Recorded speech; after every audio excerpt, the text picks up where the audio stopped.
Waalaikumsalam.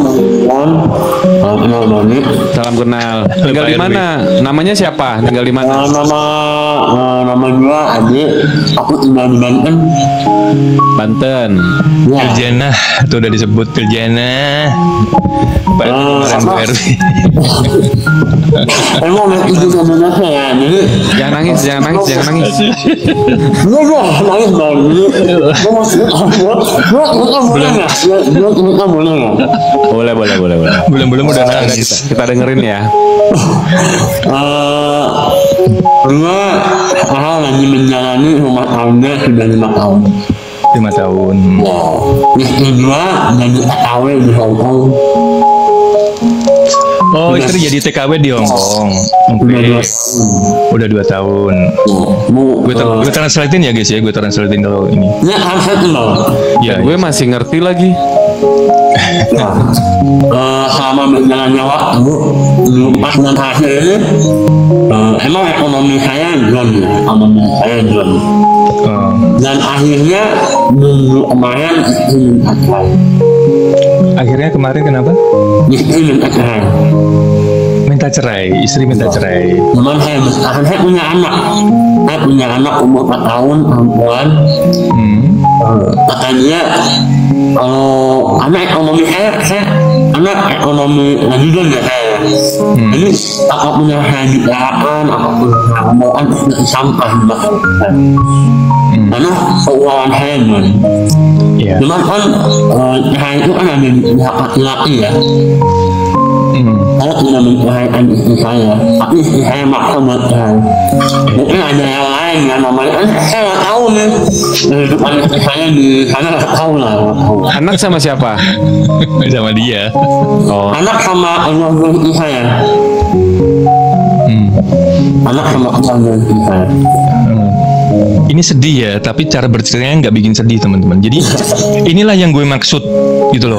Kalian boleh sedih, tapi pembawaan kalian tetap nyantai, tetap bikin orang tuh kayak nggak ikut masuk ke kesedihannya dia gitu loh.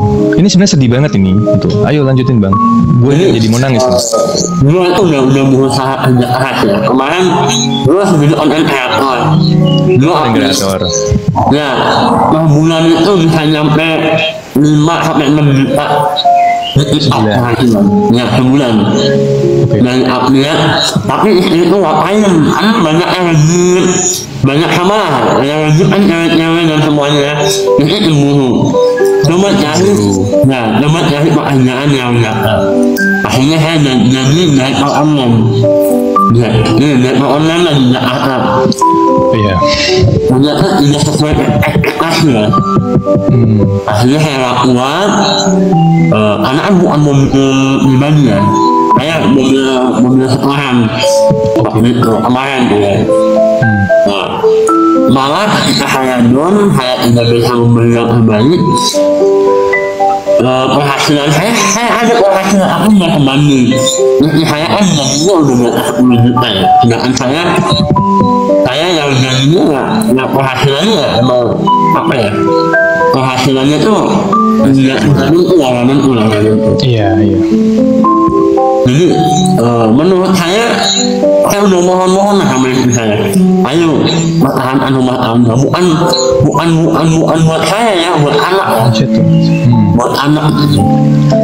Menurut saya, Bang Abi, rumah tangga itu akan bertahan kalau sama-sama pasangannya dari solusi, bukan ego. Iya, sama. Makasih Bang Ujit. Bukan ego, tapi sama-sama cari solusi gitu. Nah, gitu. Oke. Menurut Mas Hazrian sama Mas Dik, ketika di posisi saya apa yang bakalan Mas Dik sama Mas Salam yang lakukan? Oke. gue ini salut guys. Dia tuh istrinya kerja di Hong Kong, tapi dia tidak memanfaatkan. Satu. Kedua, bagi kebanyakan orang nih, kalau istrinya udah kerja di luar negeri, jadi TKW, itu suami akan onggang-onggang di rumah, dan mereka nyantai gitu. Ini tuh nyari duit sendiri juga gitu. Dia usaha, meskipun mungkin usahanya orang berpikir nggak seberapa, tapi itu bagian dari aktivitas usaha untuk menghasilkan sesuatu. Dan ini yang gue salut, dia live TikTok content creator, terus dia sempet jadi driver online. Itu menurut gue udah, dengan segala keterbatasannya itu menurut gue udah maksimal gitu. Cara berpikirnya bukan cara berpikir istri gue kerja di luar, gue nyantai-nyantai aja terima kiriman, enggak. Itu yang gue salut. Lah kalau saranku bang, kalau istri minta cerai, kamu boleh meminta, jangan boleh. Tapi kamu sebagai seorang laki-laki, kamu harus punya batasan. Dalam artian, kalau dia masih minta cerai, lepasin. Nah, jadi gini. Ini beda ya case-nya temennya sama kemarin. Sekarang gue berani ngasih solusi karena ini case-nya berbeda. Gue lihat ini bukan masalah yang nggak bisa dibenerin, enggak. Ini kayak istrinya tuh tahu sebenarnya dengan kekurangannya dia dari awal udah tahu, dan dia pun nggak nyantai, nggak memanfaatkan seperti itu. Tapi ketika ada di fase ini, kalau menurut gue sebagai seorang laki-laki, jangan terlalu meminta. Ini gue ngomong karena kita sebagai seorang laki-laki ya, sama-sama laki-laki gitu. Kalau yang ngomongin ini cewek, gue beda lagi. Karena itu case-nya berbeda. Lo laki-laki masih bisa kerja, lo masih punya pikiran untuk survive. Itu yang harus lo pikirin.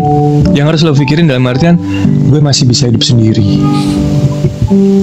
Gue nggak menyarankan jelek ya, cuman kalau lo udah ini bang, udah maksimal, dalam artian maksimal tuh gini,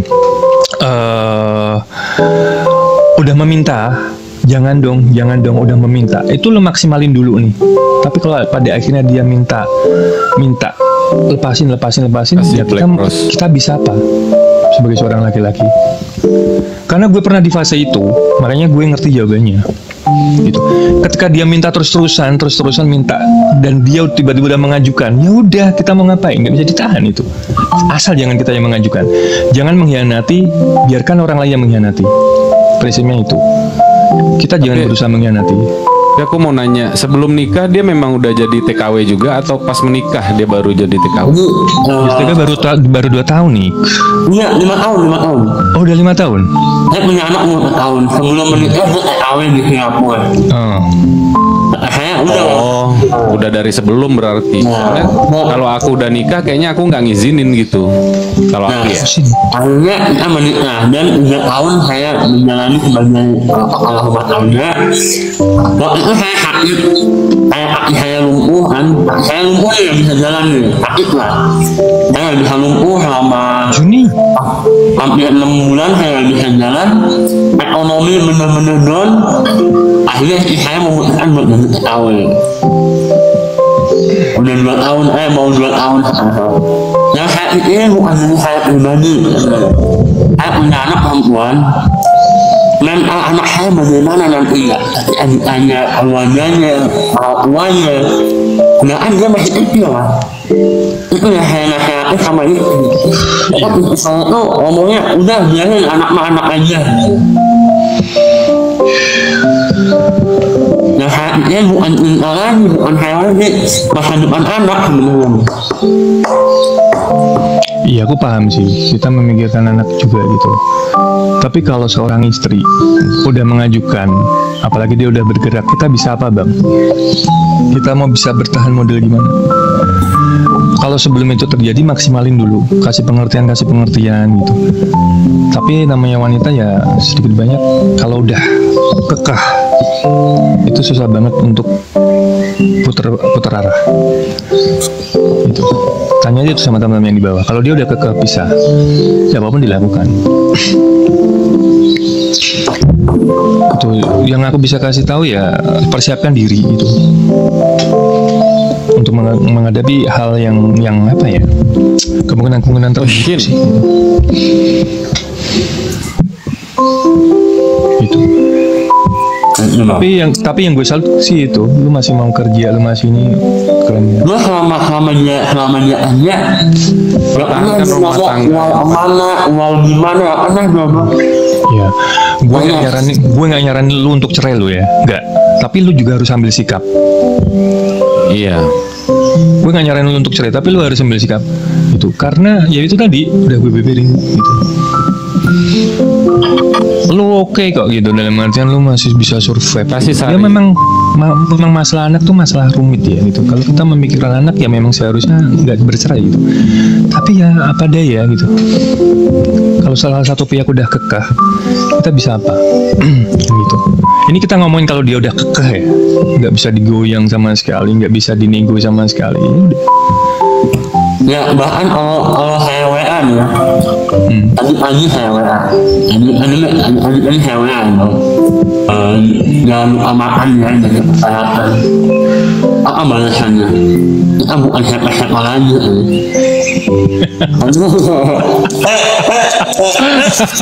Aneh ya.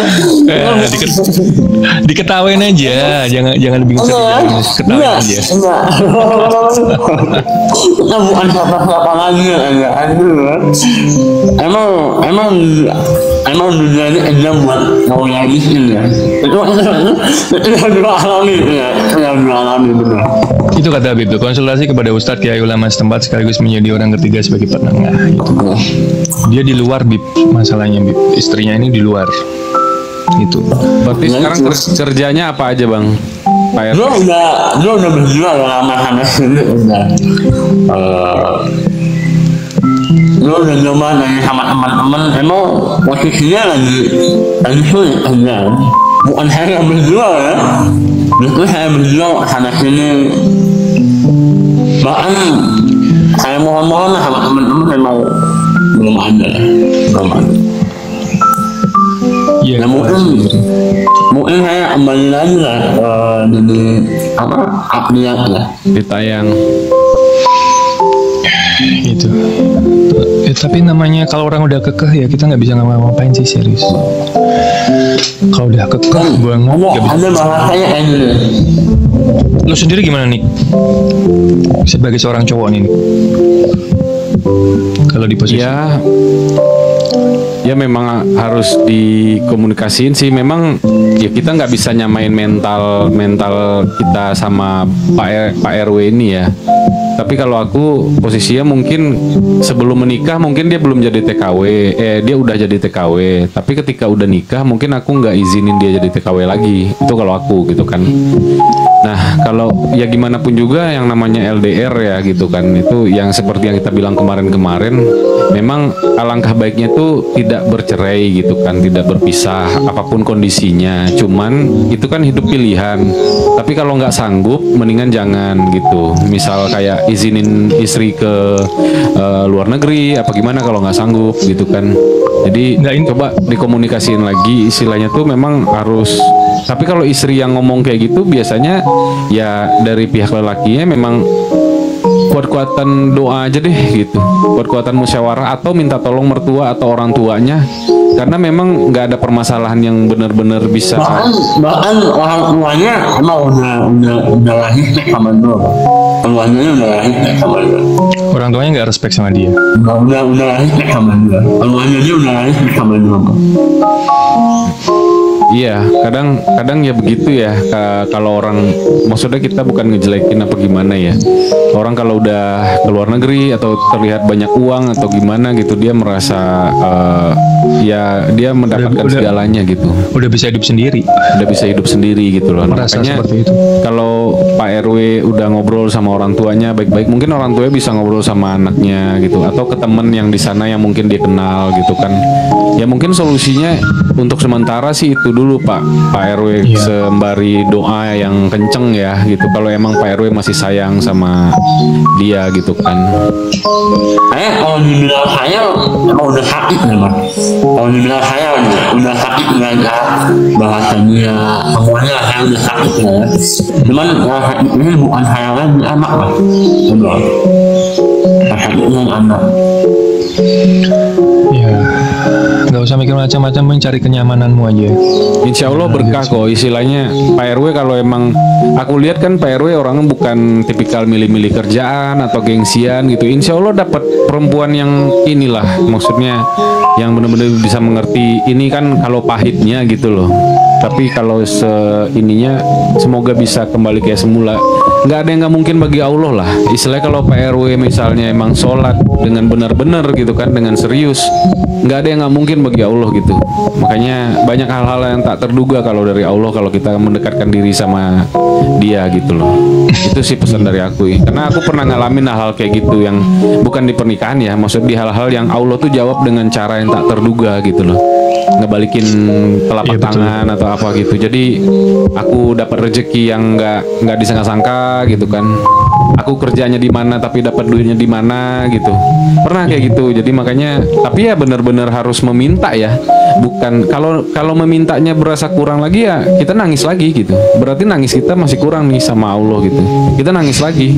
Kalau ngerasa kurang sholat tahajudnya 5 hari, ya udah kita sholat tahajud lagi. Begitu terus sampai benar-benar ternyata Allah tuh ngasih jawaban buat kita. Ada kok tanda-tandanya gitu loh.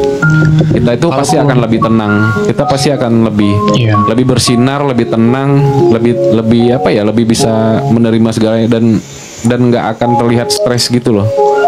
Enggak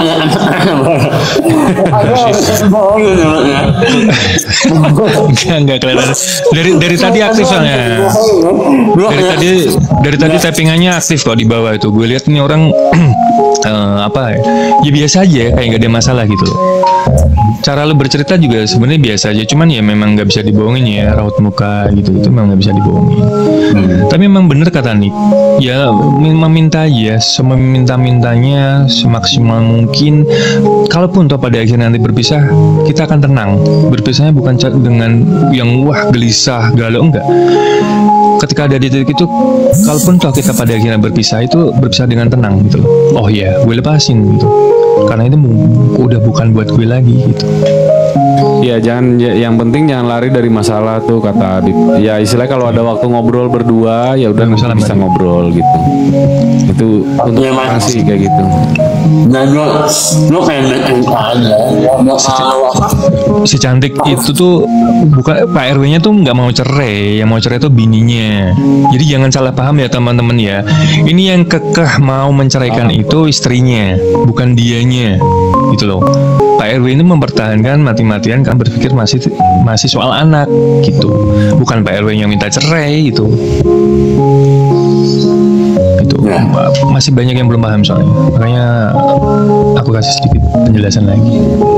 Ini apa ya? Terima kasih Pak RW, semoga ada jalan keluar. Pak RW aku follow ya Pak RW ya. Oh, udah temenan di sini ya. Udah teman, oh iya siapa tahu besok ini aku pindah warga negara. Nggak gampang. Makasih ya Bang. Makasih ya Pak RW. Itu tadi pesannya Nick benar sih. Sekarang yang bisa kita usahakan berdoa, meminta gitu. Jadi kuat-kuatin Kasih. survive ya. Oke, makasih ya Pak RW. Oke, Kasih. semangat.